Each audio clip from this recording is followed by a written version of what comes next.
Rápidamente con la palabra del Señor. Mateo capítulo 24, 32, 36. Leemos la santa, bendita y gloriosa palabra del Señor en el nombre del Padre, Hijo y Espíritu Santo. De la higuera aprended la parábola. Cuando ya su rama está tierna y brotan las hojas, sabéis que el verano está cerca. Así también vosotros, cuando veáis todas estas cosas, conoced que está cerca a las puertas. De cierto os digo que no pasará esta generación hasta que todo esto acontezca. El cielo y la tierra pasarán, pero mis palabras no pasarán. Pero del día y la hora nadie sabe, ni aun los ángeles de los cielos, sino solo mi Padre. Amantísimo Dios y Padre celestial, te damos las infinitas gracias por esta santa y bendita palabra que hemos leído, para la honra y para la gloria de tu Hijo amado Jesucristo. Su palabra no regresa a usted vacía, sino que dé fruto para los corazones a los cuales va a ser enviada. En el nombre de Jesús de Nazaret. Amén y amén. El fin de una generación, parte 3. Acabo de predicar la parte 2 en la iglesia de Lynn en Austin, Texas. Y ahora vamos con la parte 3 aquí. Hablábamos del retoño de la higuera. La higuera representa a Israel. Y es muy interesantísimo la comparación de la higuera con el pueblo de Israel. Porque la higuera es uno de los árboles, oiga bien, uno de los árboles que se puede cortar al ras y vuelve a retoñar. Se corta y vuelve a retoñar. Y esto es muy importante porque nuestro pueblo evangélico, sobre todo en estos momentos críticos que ha estado pasando el pueblo de Israel, desde este 2023, 2024 y este 2025,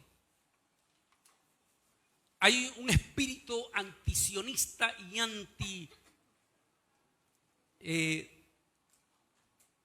contra el pueblo de Israel, antisemita, que es la misma palabra, y está afectando inclusive a los propios evangélicos. Y hay múltiples de personas en las redes sociales diciendo que el Israel de ahora ya no es pueblo de Dios, que Israel fue cortado por haber rechazado a Jesús.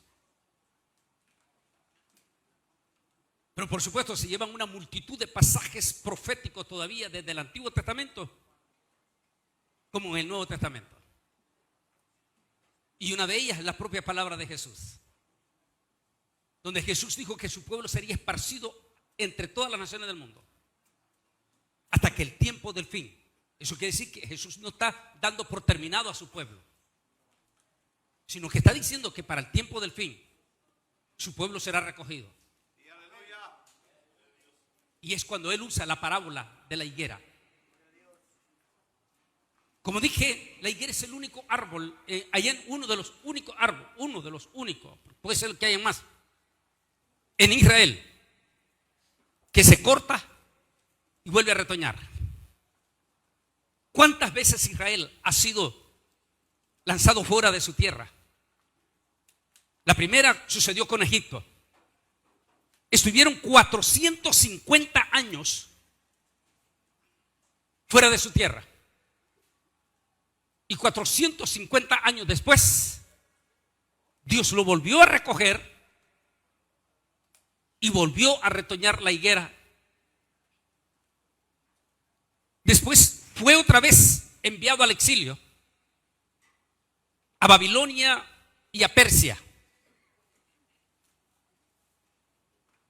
Y al cabo de 80 años, 70, 80 años, la higuera volvió a retoñar y volvió de nuevo a crecer en su misma tierra.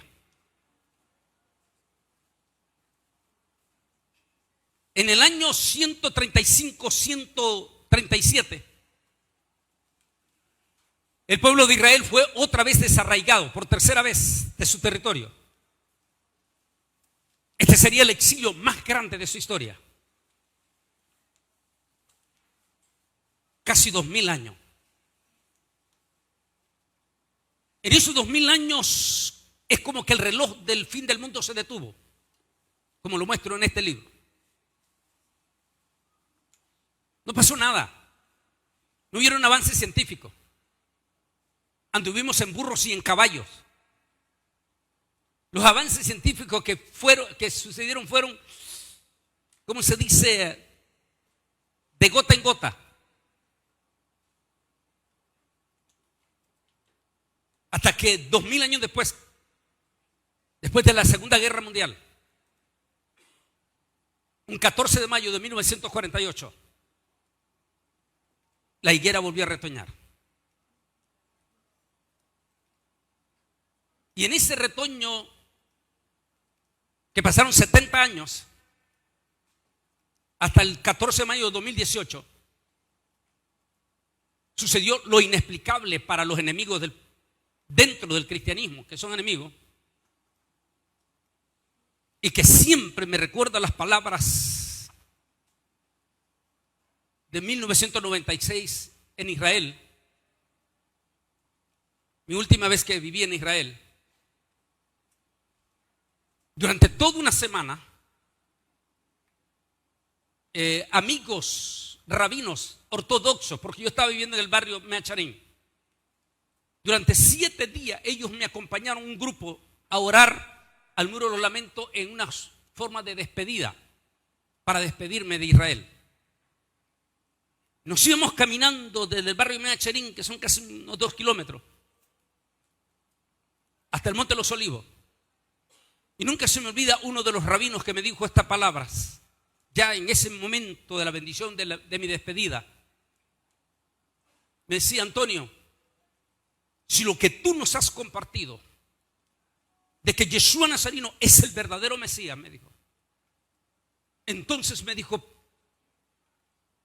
los verdaderos cristianos, me dijo, los verdaderos cristianos son parte, me dijo, de la semilla de las 10 tribus desaparecidas.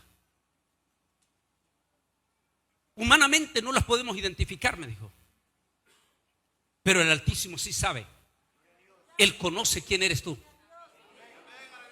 Él sabe quién eres tú.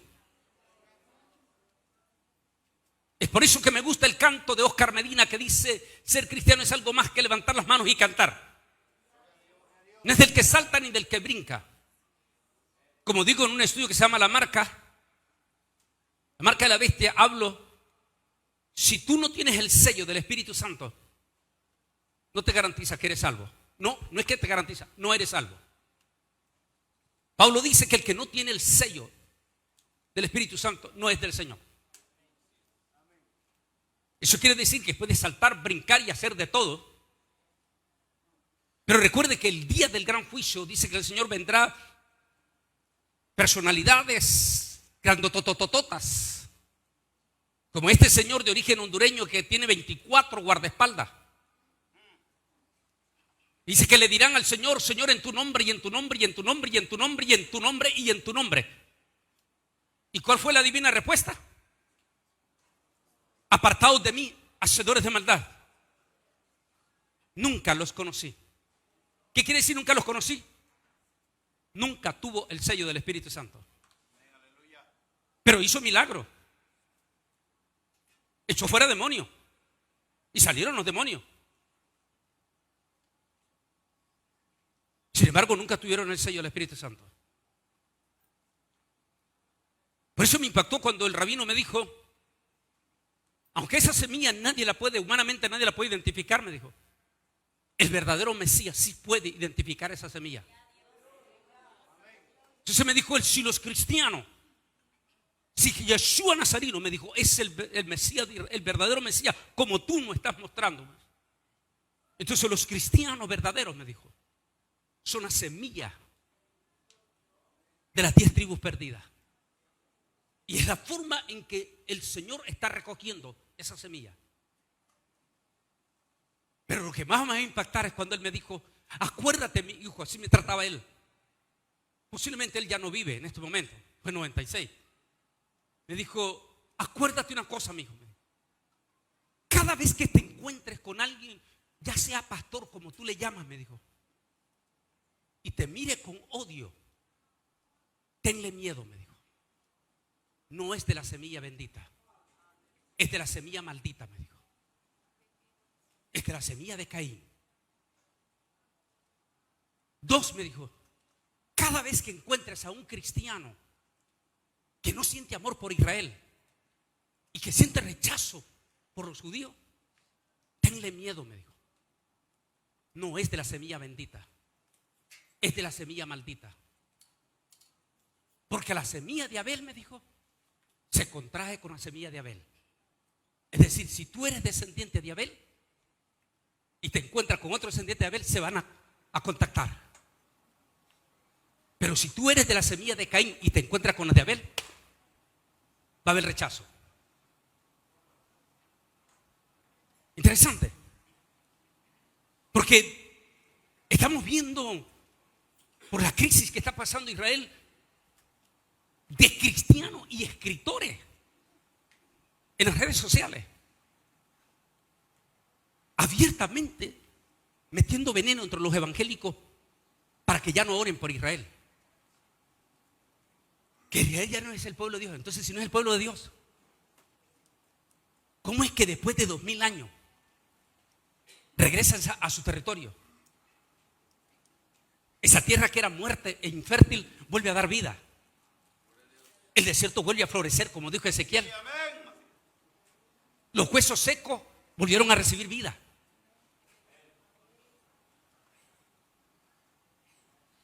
Pero no solamente eso. Lástima que ustedes están aquí adelante, pero los de atrás van a ver en este video,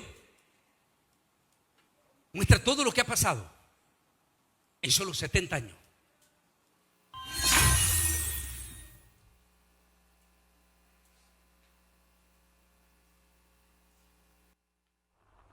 אנו מכריזים בזאת על הקמת מדינה יהודית בארץ ישראל. Ese era David Ben Gurión היא מדינת ישראל. haciendo la declaración de independencia. Él dijo: hoy declaro el nuevo Estado de Israel junto. Así lo declara, junto con la Taná, la Biblia. ¿Sabían ustedes que Israel no tiene constitución?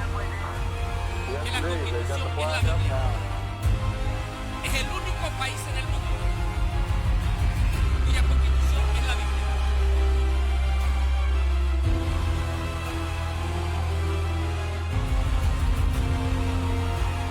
Y comienza todo. El hombre va a la luna, va al espacio. Cae la cortina de hierro.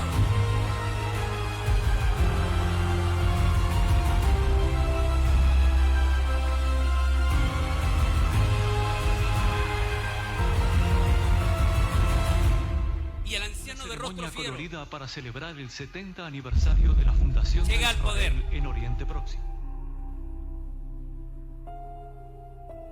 Y después del 14 de mayo del 2018 comienzan los 10 años en rojo. Porque la profecía dice que serán 70 más 10, que es el fin de una generación. Es impresionante cómo en 77 años que llevamos, a solo 3 años para que terminen los 10 años en rojo, decir en este momento que no estamos en el fin de una generación es sencillamente una persona que está perdida en el espacio y que mejor le llamaríamos marciano. Porque Dios mío, mire todo lo que está pasando. Especialmente después del 2010 para acá. Tuvimos una pandemia escalofriante. Un enfriamiento de una iglesia que sobrepasa todo entendimiento. Y ese es el tema, la segunda parte de el fin de una generación. Con el retoño de la higuera. En la segunda parte, que está también en nuestro canal, se llama El fin de una generación, segunda parte. Tocábamos una parte lindísima ahí, de lo que ya no vemos hoy en día. Voy a hacer un pequeño reprise y está allí en nuestro canal. ¿Cómo añoramos ver a nuestros niños como antes, jugar yoyo, jugar trompo? ¿Cuántos de todos ustedes los adultos aquí? Jugar canicas, jugar la rayuela, jugar a los escondidos. Eso es lo que presento en el tema que está en nuestro canal allí. Se llama El fin de una generación, que lo acabamos de grabar el sábado pasado. ¿Cómo añoramos ver a nuestras niñas volver a jugar con muñecas? La última fase, el sueño de toda niña, de las adultas que están aquí, era que su mamá o su papá le comprara una Barbie. ¿Se acuerdan las señoras que están aquí? Una muñeca Barbie. Hoy Discovery dice que ese es el más grande daño que se le está haciendo a nuestros niños y a nuestras niñas. Y por eso dice un documental Discovery, uno de los científicos, es el grave problema que tenemos de la moral. Porque como las niñas no están creciendo ahora como antes, entonces han perdido toda decencia de la vida. Así que ya no le importa abortar, porque ya no creció con ese amor que aprendieron ustedes cuando niña. Hasta le daban simbólicamente una tetera a su muñequita. Y Discovery dice, eso les enseñó a tener aprecio a esas niñas para cuando fueran mujeres, respeto por la vida. Pero al crecer ahora, en estos últimos 20 años, han crecido ya sin nada de eso. ¿Cuál es la agenda número 1 en el mundo? El aborto. Tenemos países como México, Costa Rica, Colombia, casi todo Sudamérica y en su totalidad de Europa, donde el aborto es como un acto de heroísmo. Discovery dice, es porque estas niñas crecieron sin el estímulo de la vida de un ser. Eso lo explicamos en esa primera parte. La crisis de nuestros niños, que les hemos robado la niñez a ellos. Ellos no saben qué es una niñez. Ellos no saben, muchos de estos niños que tenemos aquí no saben qué significa tener un trompo, tener un yoyo, tener una canica. Tenemos niños que están creciendo solitarios, aislados en su propio barrio, porque ni siquiera se conocen con el niño vecino, porque no salen a la calle.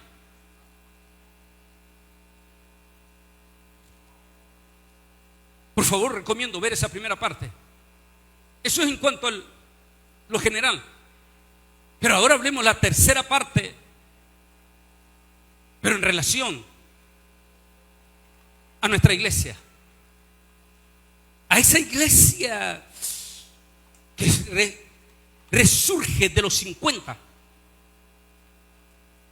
Recuerde que Israel retorna el 14 de mayo de 1948. 2 años después se da un despertar en la iglesia evangélica que va a romper los récords nunca antes vistos.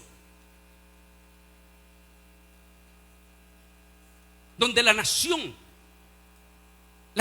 bendita más usada de todos los tiempos de los 2000 años,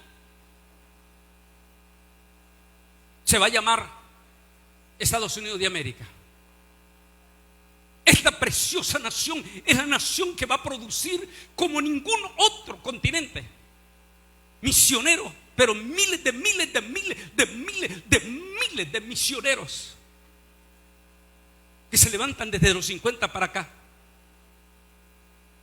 Esos misioneros ojos azules que fueron hasta los confines de la tierra, muchos de ellos nunca regresaron. Como uno de los que voy a hablar allí, que dice que era médico y todo el momento siente su llamado, vende todo y lo entrega para, que vamos a verlo más adelante. Voy a hablar más adelante de él.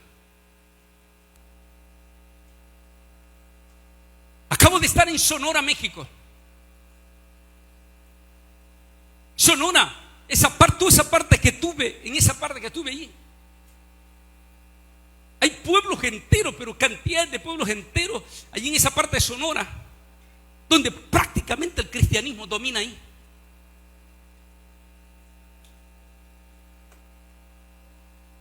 Y me hablan allí porque allí predomina la iglesia de Dios del Evangelio completo. Y allí conozco la historia de cómo nace la iglesia de Dios del Evangelio completo en México. Y especialmente en ese lugar. Y estuve en la iglesia fundadora de ese lugar. ¿Y quién fue? Una mexicana que estaba casado con un gringuito en Estados Unidos. Y esa mexicana siente la carga por su pueblo, por su país. Y se va de México con su esposo, el gringuito, y se va para Sonora y comienza a plantar la iglesia en Sonora. Y allí nos damos cuenta lo que significa cuando una mujer se deja usar totalmente por Dios, lo que puede impactar a esa mujer en la mano del Señor. Una sola mujer en México es la que dio inicio a la iglesia de Dios en toditito México. Pero no solo México. De allí ella comenzó a levantar misioneros desde México, pero cantidad de misioneros para enviarlos a Guatemala, Salvador, Honduras, Nicaragua, Costa Rica y Panamá. Y allí nace la iglesia de Dios por una visión de una mujer.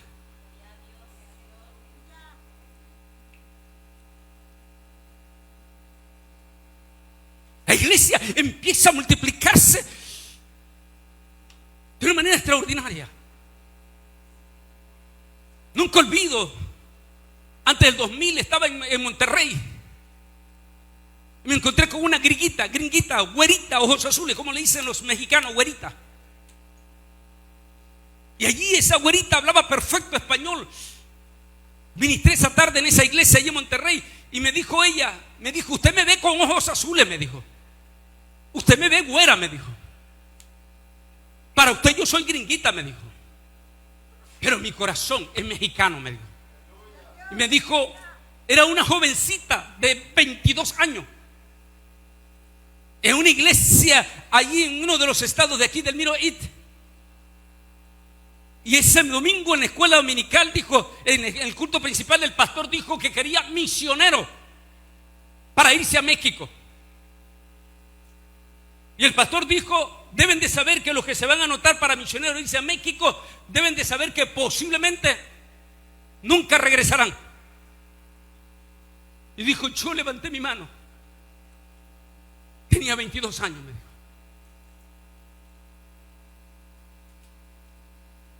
Y aquí estoy desde aquel entonces, me dijo la señora. Ya no regresé a Estados Unidos, porque mi corazón, me dijo, es mexicano.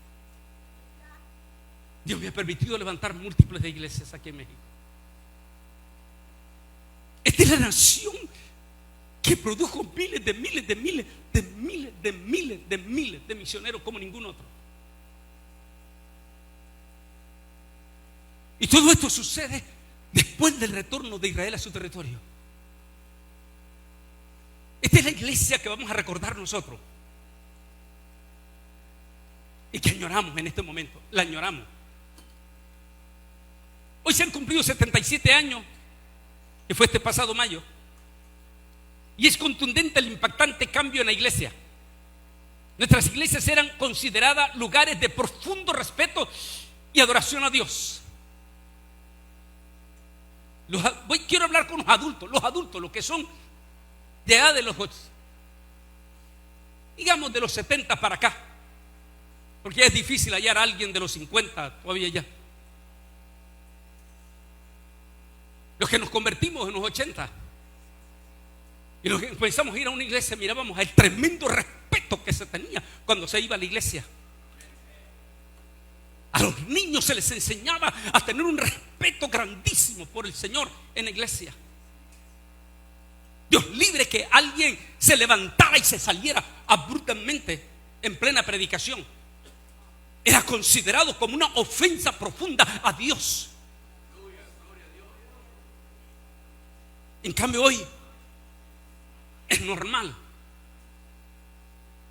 que si la palabra no le está gustando, se levanta con su y sale abruptamente en medio de la predicación. O sea, le importa que sea Dios manifestándose ahí. Ese es el irrespeto que estamos viendo hoy en día. Y es irrespeto a Dios, no al mundo. A ver, que lo hagan en la Casa Blanca frente a Donald Trump, los invitados, que cuando está hablando Donald Trump se levantan abruptamente y salgan. A ver qué le va a pasar.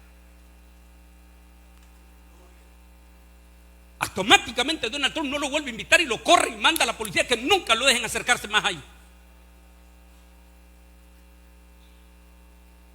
O sea, los mundanos sí siguen respetando su sistema, pero nuestros evangélicos mismos han perdido el respeto por nuestro altísimo Dios Todopoderoso.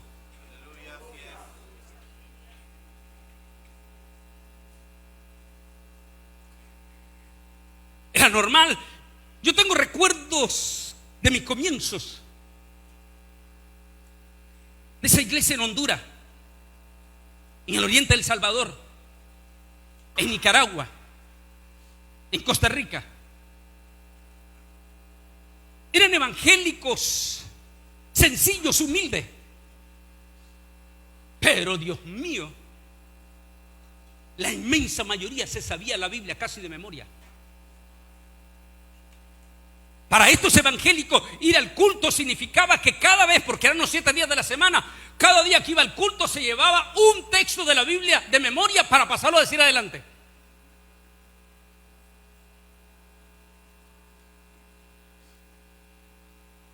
Y era un honor ver a nuestros niños pasar adelante y decía: yo quiero dar el texto, y decía ese niño de memoria la Biblia, el pasaje de la Biblia. Hoy que miremos a un niño dar un pasaje de la Biblia de memoria, santo Dios, significa que llegó el fin del mundo de un solo golpe ya.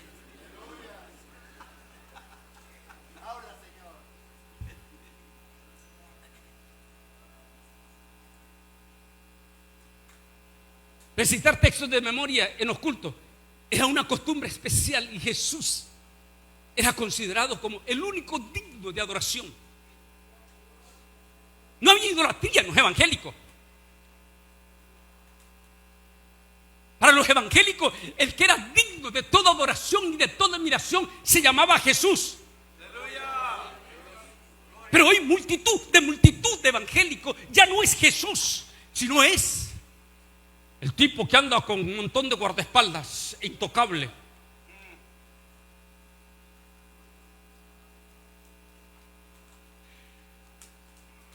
Qué triste, qué doloroso ver a los evangélicos actuando así. Elementos vergonzosos que son una vergüenza que hayan nacido. Eso es lo que dice Pedro, y lo digo en mi libro Camino al Falso Profeta. Mejor les hubiera sido no haber nacido. Llamándole papi al apóstol tal: ah, mi papi, papi, papito. Cuando la Biblia dice: no llaméis padre a nadie, porque uno es vuestro padre.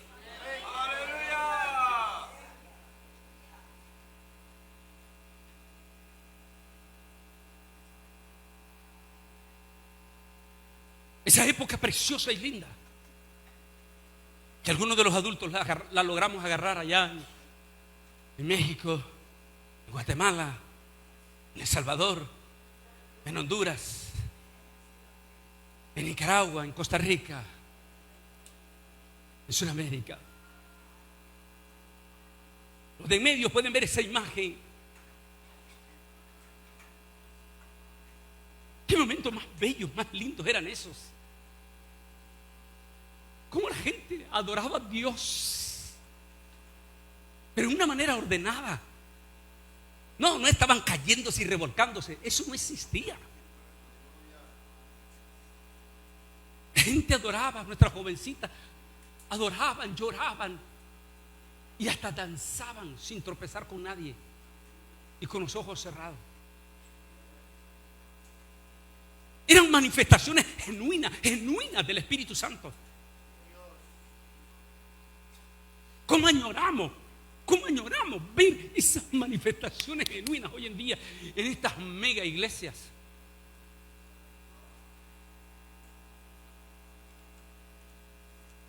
Qué precioso era esa época donde padres, hijos, incluyendo los gringuitos aquí, americanitos y los afroamericanos,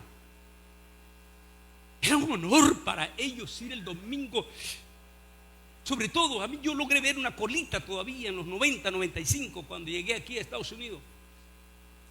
Logré ver una colita todavía a esos gringuitos.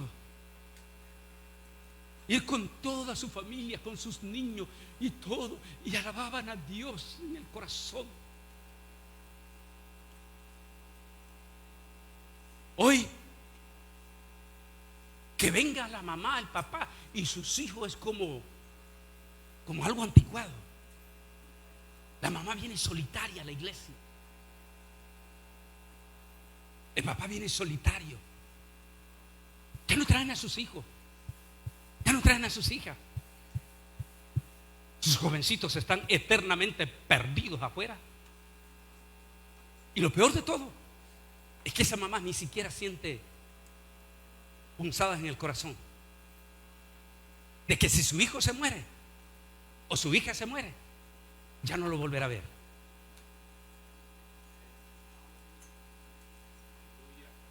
Esa iglesia de los 50 hasta los 90, esa iglesia que cuando uno se convertía, porque también yo me voy a convertir en esa época, a finales de los 78, esa iglesia que cuando uno se convertía, lo primero que uno se convertía esa noche era pensar: mi familia. Y comenzaba uno a orar, a preparar y a luchar por ganar a su familia. Hoy es todo lo contrario. Parece que el más grande éxito, venir a la iglesia sin la familia, sin ganar a la familia. Ya no hay dolor, ya no hay pasión por tu familia.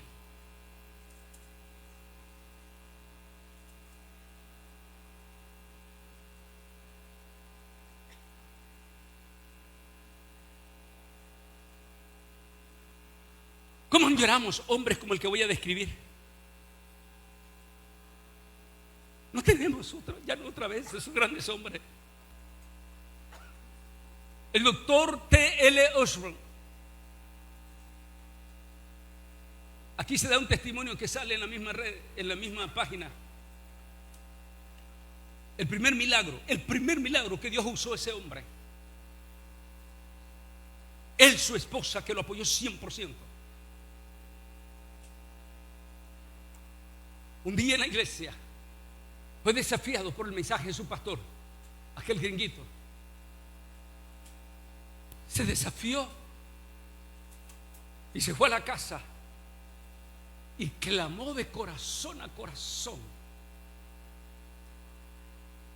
por ver a Jesús.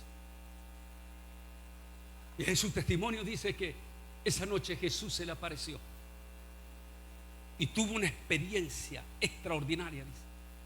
¿Y cómo se dio cuenta? Cuando va junto con su esposa allí en Portland, Oregon, y hace la primera campaña, y viene una niña que había tenido un accidente. Su columna estaba totalmente quebrada. Científicamente no había ninguna posibilidad que esa niña volviera a caminar. Ella había sido dañada en un accidente y su cadera se había roto de tal manera que sus huesos no podían fijarse. Ella estaba rígida, entonces usaba muletas para poder moverse por sí misma. En cuanto el doctor Teleosmo oraron, la señorita, ella le dio sus muletas a Teleosmo, quien ordenó que caminara en el nombre de Jesús. E inmediatamente ella levantó sus manos y comenzó a caminar perfectamente. Su rígida cadera comenzó a ser flexible y libre. Esa fue la primera de muchas hermosas e instantáneas sanidades de esa noche, y la primera de cientos de sanidades que Dios usó ese tremendo siervo de Dios que ya pasó en la presencia del Señor en el 2008.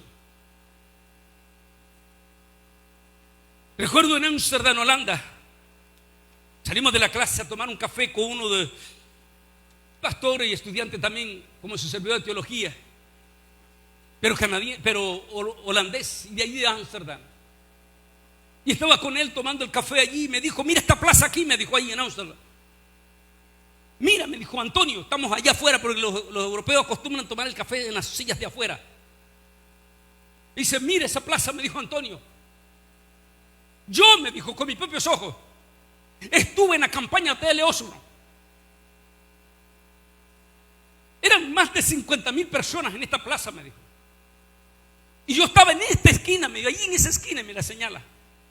Y allí, me dijo, yo con mis ojos, miré gente que venía paralíticas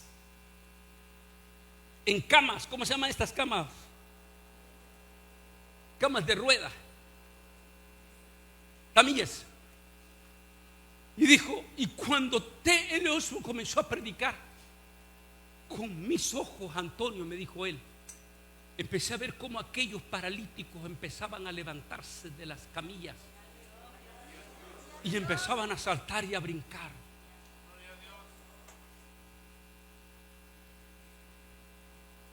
Esos tremendos hombres de Dios.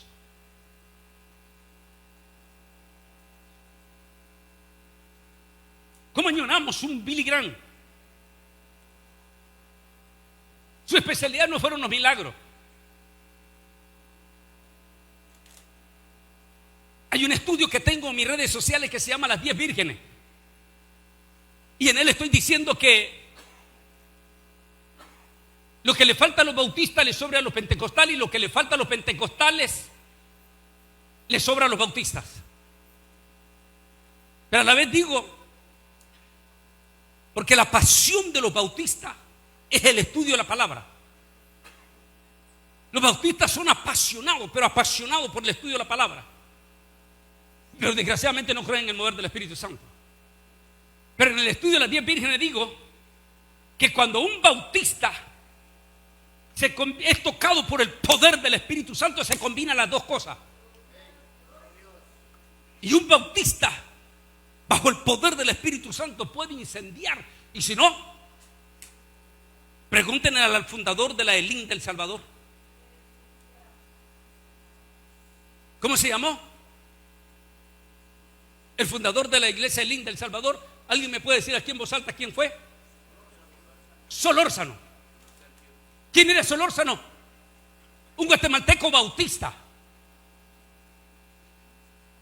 que lo llevan no a estos encuentros misteriosos de mezcla, satanismo y todo que hicieron los del G12, no, los famosos retiros que siempre hicieron los de la ELIN y ahora Restauración. Lo llevaron a un retiro, dice, allá en Guatemala.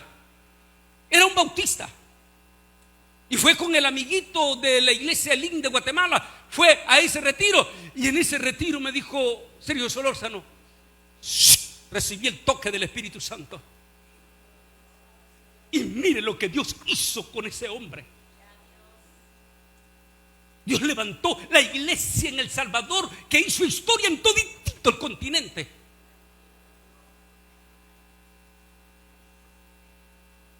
Yo puedo hablar de Billy Graham, un bautista Bautista, que en este momento tiene el récord del evangelista que más alma ha ganado en toda la historia del cristianismo. Era impresionante ese hombre en las campañas de 200,000 personas, la multitud de personas que se convertían.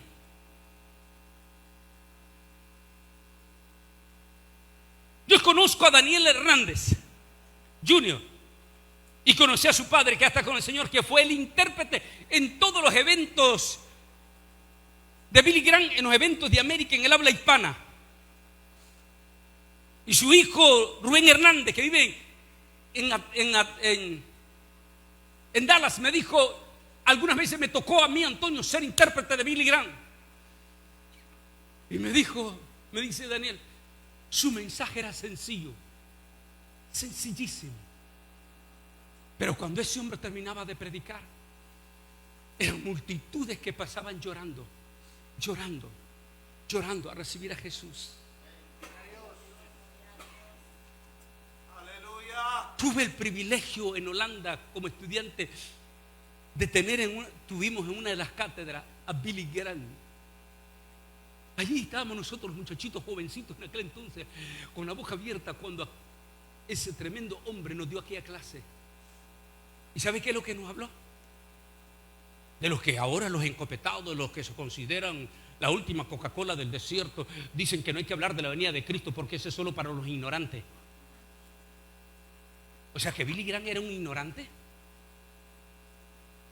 Porque ¿sabe cuál fue el tema que nos dio allá? A nosotros, aquellos jóvenes estudiantes, sobre la venida de Jesús. Nunca olvidamos aquella clase que nos dio Billy Graham. Y dijo, el secreto está en que si hablamos de Jesús, hablamos que Él nació, que Él creció, que Él murió en una cruz del Calvario, que derramó su sangre, que resucitó, que ascendió a los cielos y que esperamos su venida.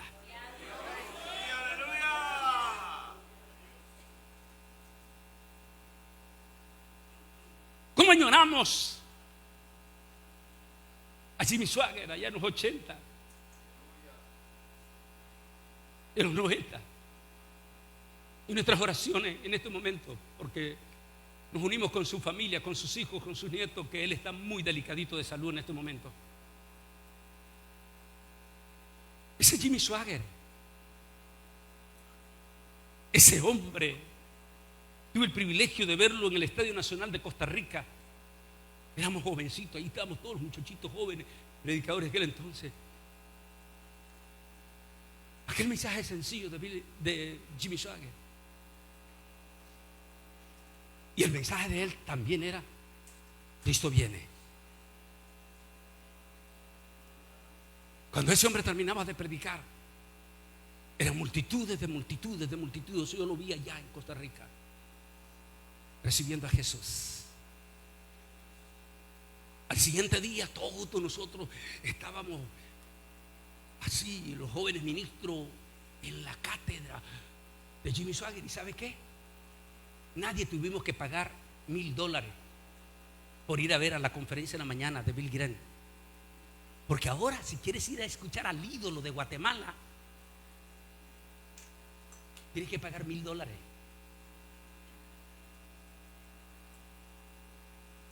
¿Y sabe qué? Multitud de pastores pagan. Lo que no hacen con Dios, lo hacen con su ídolo. Porque recuerda que el idólatra, por su ídolo, lo da todo. Si no, recuerden ustedes cuando eran católicas, por su ídolo lo dan todo. Pero cuando se trata de Dios, no lo dan. Y mira a estos pastores, cuando vino este señor de Guatemala aquí al Valle de Río Grande, Texas, $1,000. Más de 450 pastores pagaron $1,000 porque querían estar cerca del hombre. No. Allá en los 80, cuando llegó Billy Graham a Costa Rica, ¿de dónde íbamos a sacar $1,000 nosotros si él hubiera pedido? Éramos como la iglesia Esmirna, pobre pero rica espiritualmente.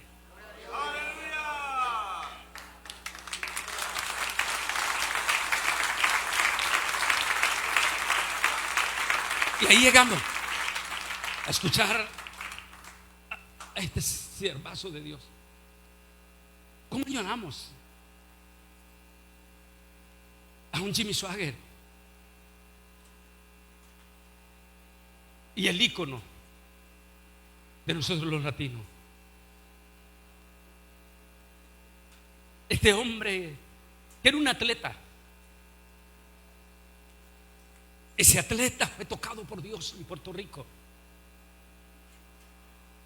Fue impactado por el Espíritu Santo.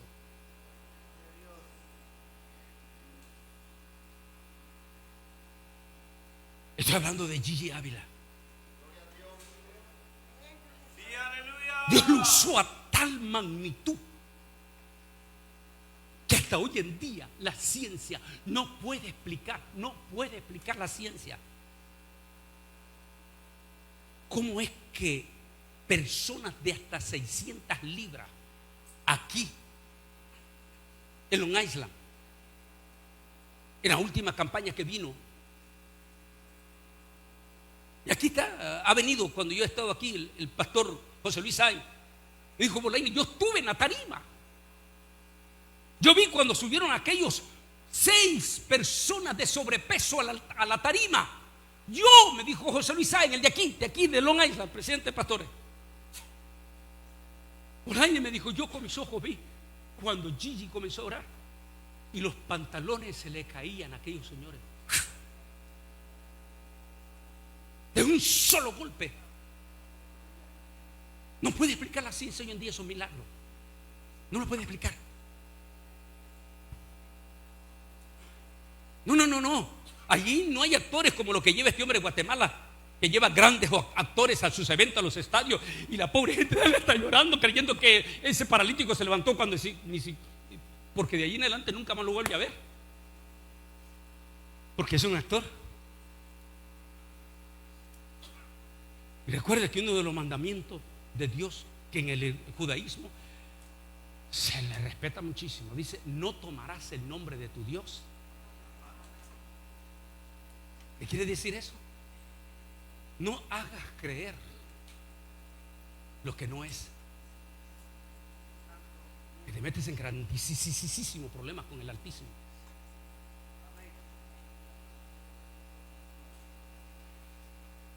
Estos perversos juegan con las emociones del pueblo de Dios.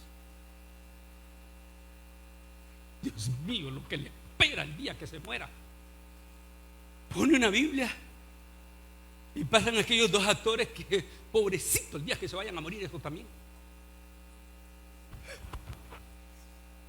Y después viene el periodista de la CBS y le demuestra que los 2 no eran pastores, sino que eran actores. Y el pueblo allí pegando gritos. Pero el mayor pecado lo cometen porque están tomando el nombre de Dios en vano. No, estos siervos de Dios no necesitaban de ellos. Nunca tuve el privilegio de conocerlo personalmente, pero una noche aquí en Dallas, en ese evento que siempre voy cada año con el pastor Ismael Pineda, esa noche después del culto fuimos con este cantante de origen chileno que tiene una voz única, Roberto Arellana, y otro cantante de origen dominicano. Ambos, cuando jovencitos, fueron cantantes del equipo de Gigi Ávila. Y qué mejor que ellos. Y aquella noche yo disfruté cuando Roberto Arellana y este muchacho, se me olvidó el cantante de él, hablaban de lo que ellos con sus propios ojos vieron en Gigi Ávila. Decía Antonio, decía Roberto Arellana, en lo personal yo te puedo decir que en los últimos años ya Gigi no estaba aquí. Estaba su cuerpo, pero él estaba ya en el cielo, me dijo. Eso es lo que me dijo Roberto Arellana.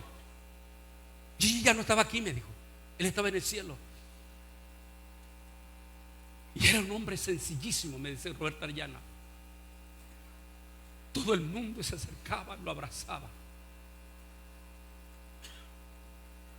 cómo añoramos siervos como ese. Ya no están, ya están con el Señor. Ese es el fin de esta generación. Lástima que los de adelante no pueden ver, pero recuerden que al llegar a su casa lo van a ver. Esa imagen, Dios mío, esas imágenes de esas niñas. Así era en aquella época. Todas las niñas en su escuelita dominical, todititas adorando a Dios, con un amor, con un respeto profundo.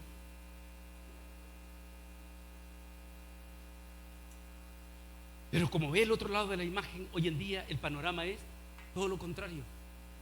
La mamá alabando y el niño clavado en el teléfono. Y todos de un lado sentados, todos, ninguno se conoce, todos están así.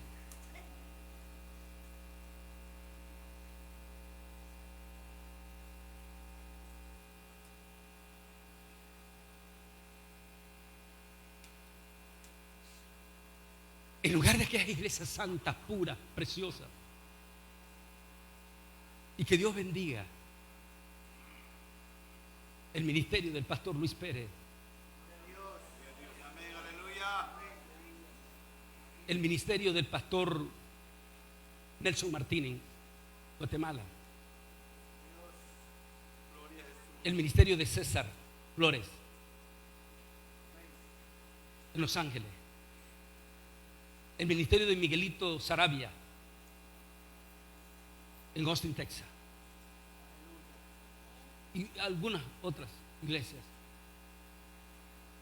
que a pesar de estos rotundos cambios profanos que se están dando en las iglesias modernas, ustedes han seguido guardando la decencia y el respeto en la casa del Altísimo Dios Todopoderoso.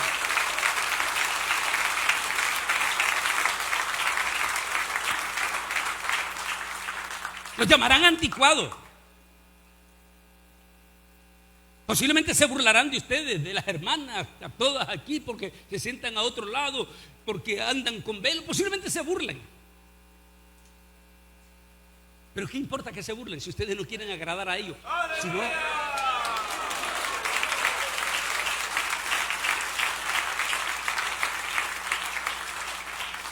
esa es la imagen hoy en día que estamos viendo en las iglesias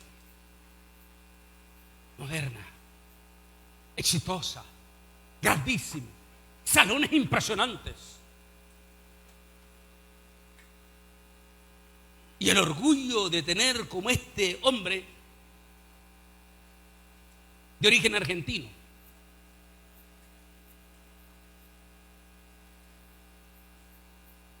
que es un orgullo y viral, que sale en una discoteca bailando y es el ídolo de más de 10,000 personas en Los Ángeles.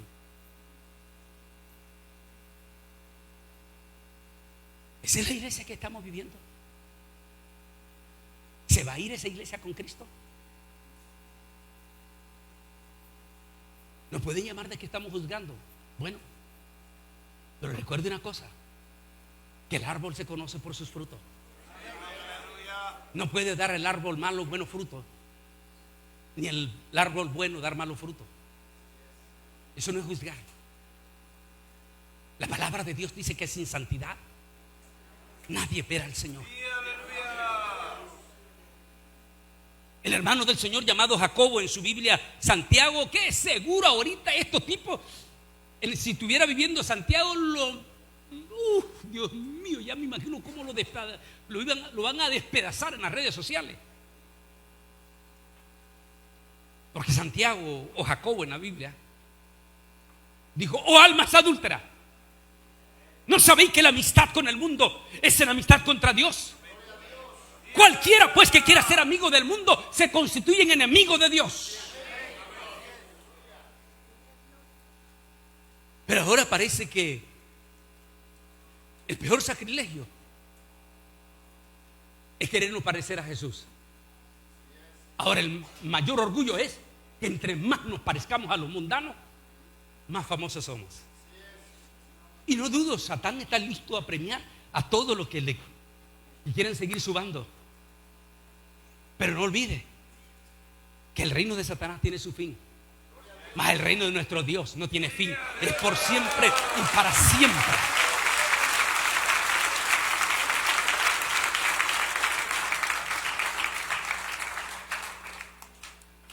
Me gusta esta imagen de las redes sociales: pastores o evangelistas con guardaespaldas. ¿Qué dice la Biblia?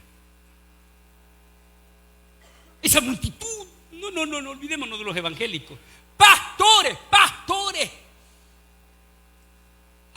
idolatrando a estos tipos porque andan guardaespaldas.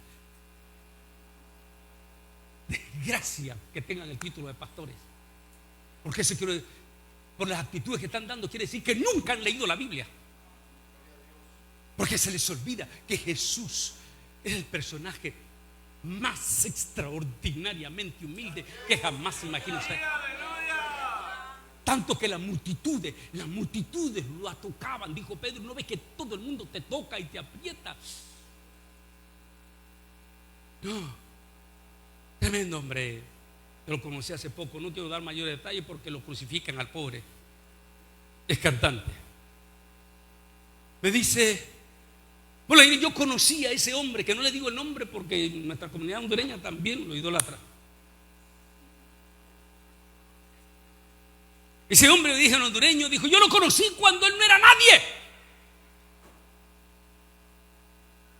cuando era un barrendero allá en Florida. Y de momento me lo encuentro en Expolí. Pero nos conocíamos allá y nos tratábamos de tú a tú y todo. Yo ya era cantante, ya él era famoso en aquel entonces como cantante. Y dice, estaba ahí en Expolí, y él viene con sus 24 guardaespaldas. ¿24 guardaespaldas? Santo Dios. ¿Y nuestros evangélicos todavía creen en esa gente? Cuando la Biblia dice que el ángel de Jehová acampa alrededor de los que le temen y los defiende, yo no necesito guardaespaldas. El ángel de Jehová está a mi alrededor para cuidarme y protegerme.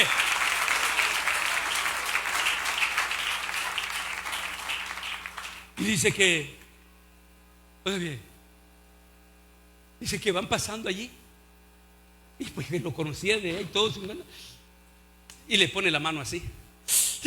Dios mío, y se le acerca, el otro venía a la paz y le digo: ¿por qué hiciste eso?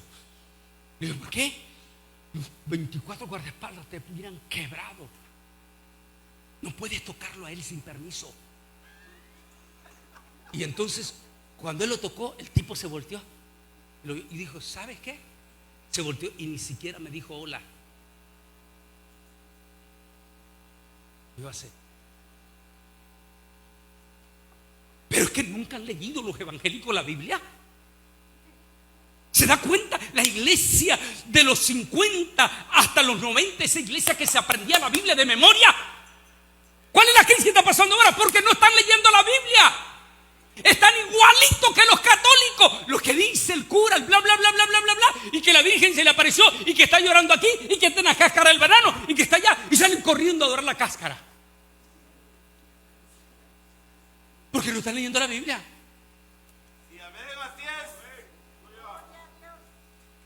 Porque si leyeran la Biblia, se daría cuenta que Dios dice que Dios no soporta ni siquiera verlo de reojo. Eso es lo que digo en mi libro Camino al Falso Profeta. Ni de reojo al soberbio. Si Dios no soporta estar cerca del soberbio, entonces ¿quién está detrás de estos tipos que andan guardaespaldas? Porque Dios no está ahí. Entonces ¿quién es el que está con ellos?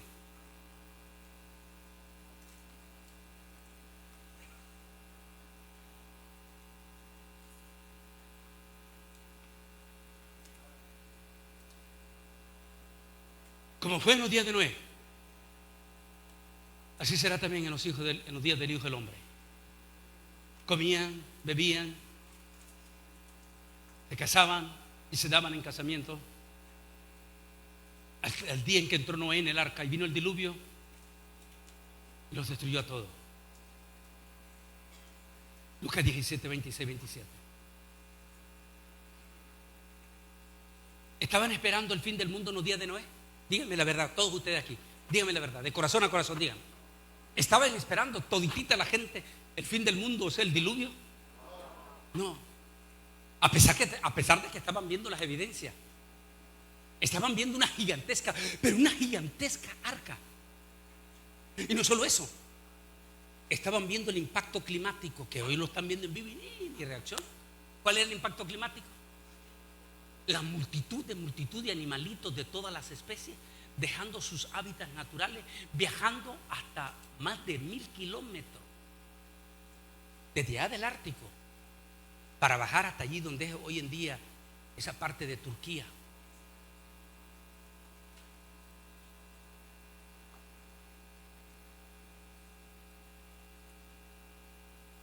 Miraron todo ese impacto y se conmovieron. A ver, díganme, ¿se conmovieron? No. Todo lo contrario. Bebamos y comamos, no estemos como el tema de mañana, que voy a profundizar en el rapto de la iglesia. Teólogos de las Asambleas de Dios en San Francisco diciendo que dejen de estar asustando a la gente con ese tema de la venida de Cristo, porque se produce estrés y el estrés es pecado delante de Dios. O sea que ¿se equivocó Jesús cuando habló de su segunda venida?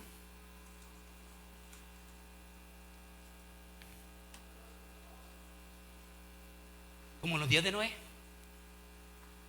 Esa es la crisis espiritual que estamos viendo. Una iglesia que está siendo testiga en vivo y a todo color de todo lo que está pasando. Un pacto de paz, el pacto famoso de Daniel, a punto, en la vuelta de la esquina ya para firmarse. El famoso anciano de rostro fiero profetizado por Daniel al frente de la primer potencia del mundo. Cambio climático sin precedentes.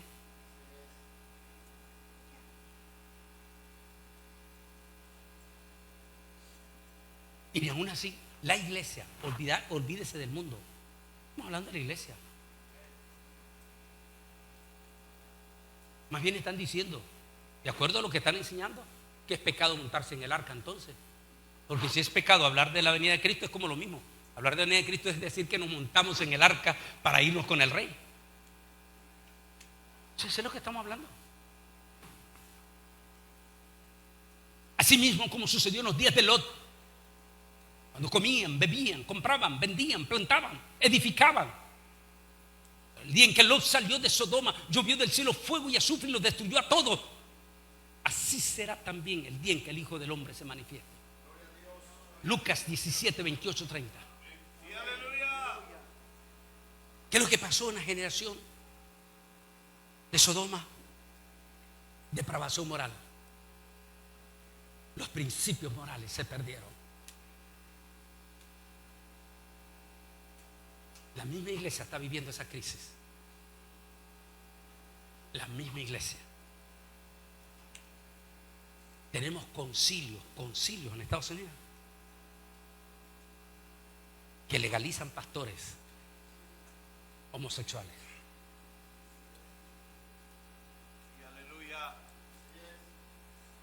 Tenemos iglesias famosas donde los sábados, como esta de Miami, que los sábados se llaman sábados de disco cristiana, donde los jóvenes van a bailar.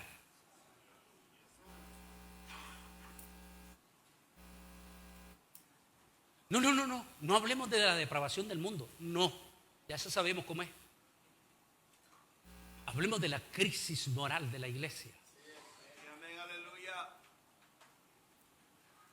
Esa pérdida de la decencia, de la moral, de la honestidad, esa deshonestidad profunda.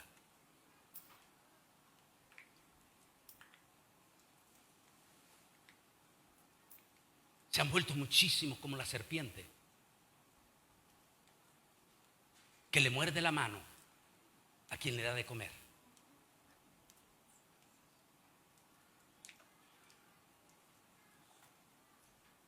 Lo estamos viendo en la iglesia, en los ministerios.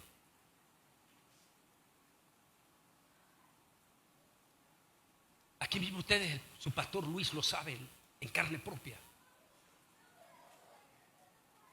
Porque posiblemente ustedes nunca lo vieron, sus propias hijas, sus propias muchachitas. Posiblemente lloraban en silencio. Porque no les quedaba más remedio que llorar en silencio. De veras, hombre, que el pastor le dio de comer con su propia mano. Y luego se voltearon cual serpiente y lo atacaron sin misericordia. Amén, así es. Sin importar el dolor que le estaban causando a sus hijas. Eso es lo que estamos viviendo como en los días de Noé. Perdón, de Sodoma y Gomorra. La pérdida de la moral. Llegamos a esta parte final ya. Algo interesante les dejo para mañana, pero quiero que me respondan de los dos lados.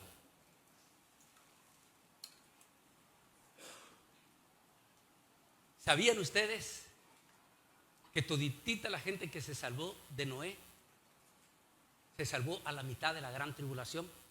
¿Es cierto eso? A ver, lo estoy poniendo a prueba. ¿Es cierto o no? La gente se salvó, subió al arca hasta que ya estaba con el agua al cuello.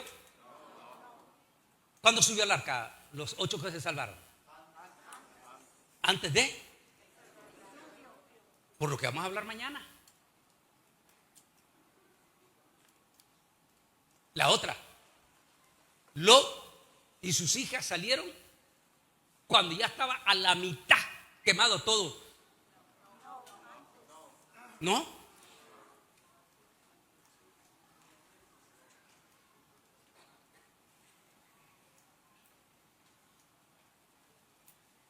Esa es la crisis que está viviendo nuestra iglesia. Déjeme preparar este video y vamos a orar.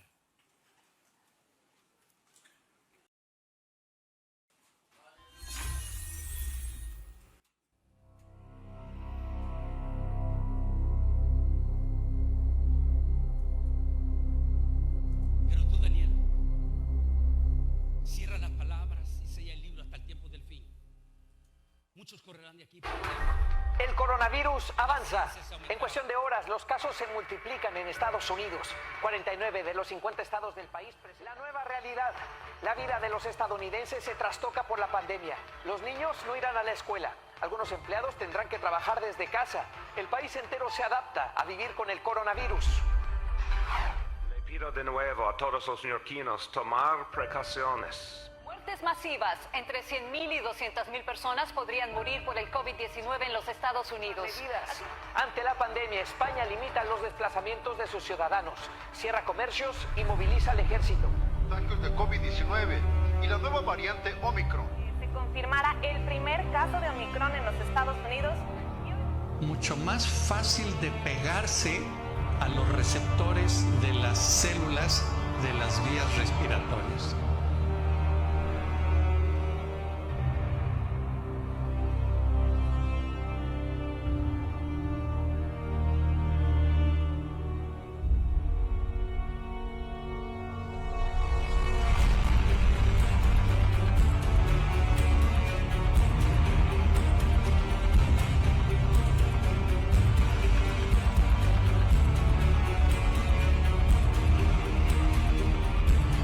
Mexico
ready to be chipped, guys. Let's send it back.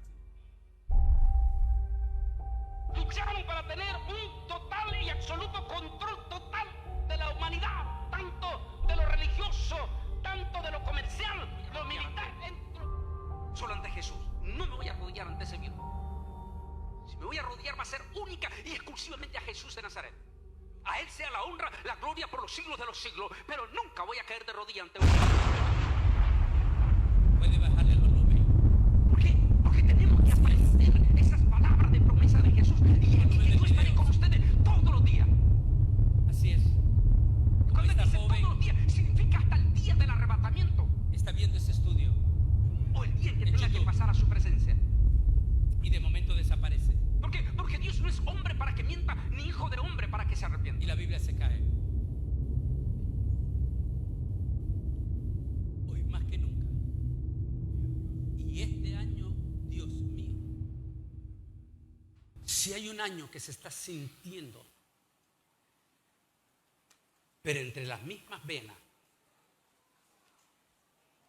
la gran tribulación es este año. Todos los síntomas de la gran tribulación. Eso quiere decir que el rapto está muy cerca. Y si no ganan a sus hijos y a sus hijas, los van a perder. Y si ustedes no se convierten de corazón a corazón, se van a perder.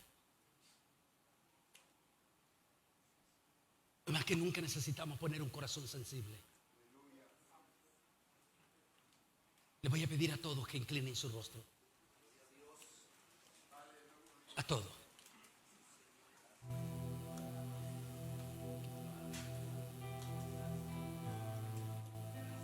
Solo inclinen su rostro. Y ahí con tu rostro inclinado, puedes poner un poquito más bajo la música. Ahí con tu rostro inclinado, pídele a Jesús que te dé un corazón sensible para estar preparado para este momento. Mientras están orando en silencio, voy a pedir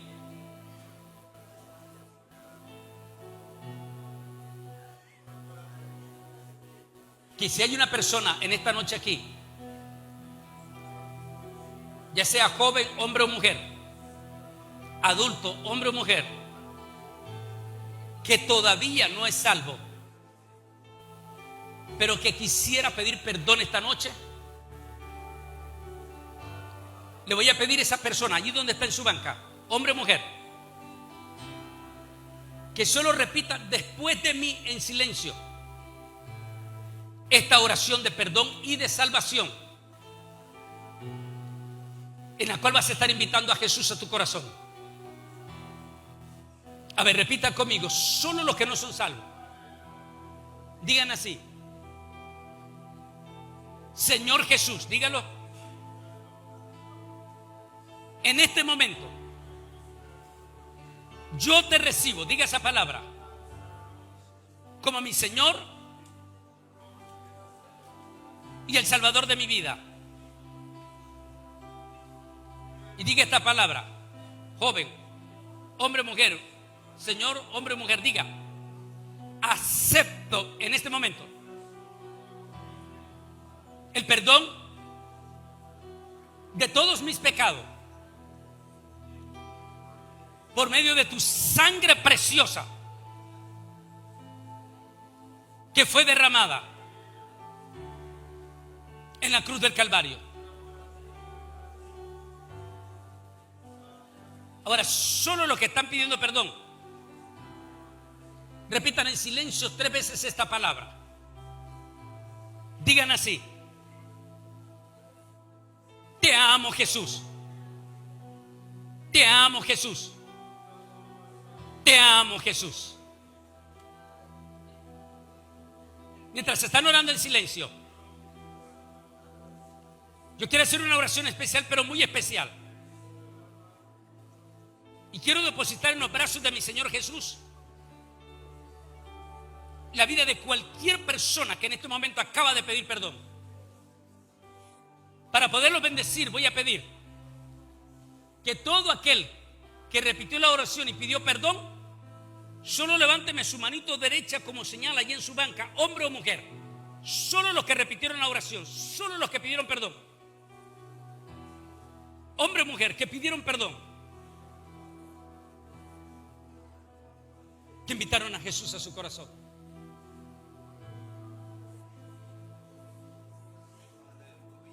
Dios bendiga a los que están levantando su manito.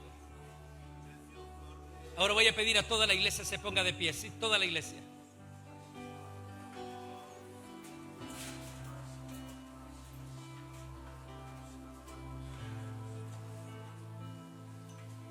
Voy a pedir únicamente solo los que levantaron su manito derecha, nada más. Salgan de su banca y vengan para acá al altar. Vengan para acá. Ayúdenme al que levantó la manito a la par suya. Démele salida. Hombre, mujer, joven, démele salida porque los quiero bendecir. Aquí en el altar.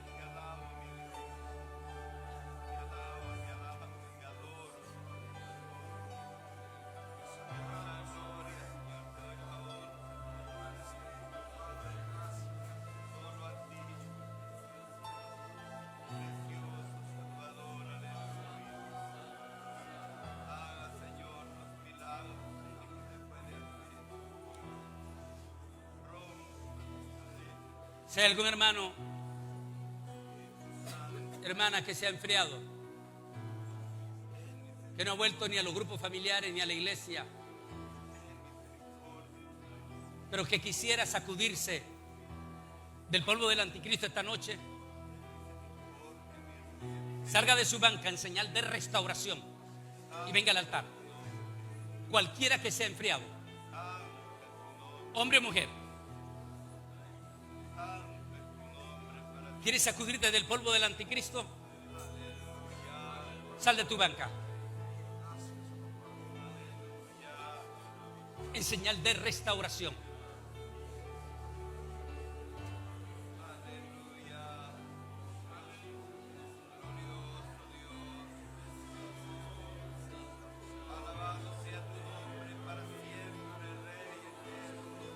Ahora voy a pedir al pueblo de Dios que extienda sus manos hacia el altar.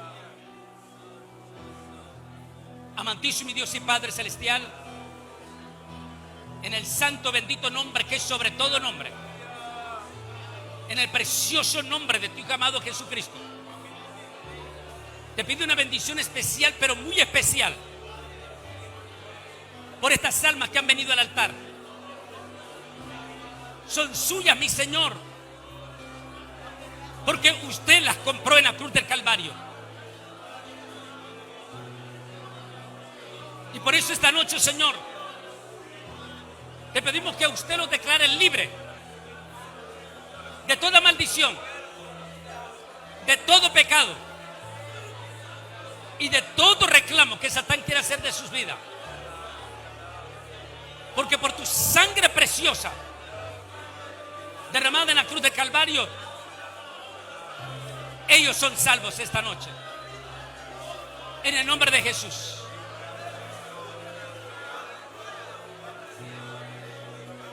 Amén y amén. Demos un aplauso, sesión de gracias.